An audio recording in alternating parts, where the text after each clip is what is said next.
Assalamualaikum warahmatullahi taala wabarakatuh dan salam sejahtera. Bertemu lagi kita dalam kelas pembelajaran maya pada hari ini bersama saya Cikgu Rusliza binti Muhammad Amin dari SMK Darul Aman Haib 1 Jitra Kedah. Dalam kelas hari ini cikgu akan membincangkan tajuk lokus dalam dua dimensi. Standard pembelajaran memberi hal lokus bagi titik yang berjarak tetap dari satu titik tetap dan standard pembelajaran memerihalkan lokus bagi titik yang berjarak sama dari dua titik tetap. Standard pembelajaran memerihal lokus bagi titik yang berjarak tetap dari satu titik tetap. Sebagai contoh, cikgu ada satu titik. Cikgu mahukan lokus 5 cm dari titik tersebut. Maka, cikgu akan menandakan titik yang berjarak 5 cm dari pelbagai arah dari titik tetap tersebut. Dari atas, dari tepi, dari bawah dan juga dari tepi sebelah kiri. Apa yang cikgu boleh simpulkan? Titik-titik yang ditanda pada jarak yang sama dari titik tetap membentuk satu bulatan.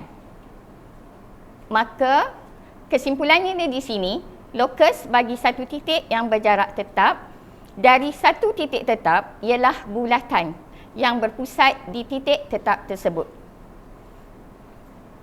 Standard pembelajaran kedua memerihal lokus bagi titik yang berjarak sama dari dua titik tetap.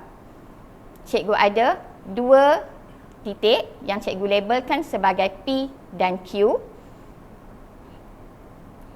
Cikgu tandakan titik lokus 4 cm daripada titik P, juga 4 cm dari titik Q.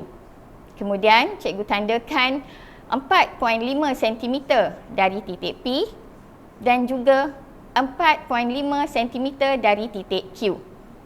Cikgu tandakan lagi 5 cm dari titik P, 5 cm dari titik Q. Kedudukan tanda-tanda persilangan yang ditanda sama jarak dari titik tetap P dan Q akan membentuk satu garis lurus yang melalui titik tengah PQ. Kesimpulannya di sini, lokus bagi satu titik yang berjarak sama dari dua titik tetap ialah pembahagi dua sama serenjang bagi garis lurus yang menyambungkan dua titik tetap itu. Sekian, terima kasih.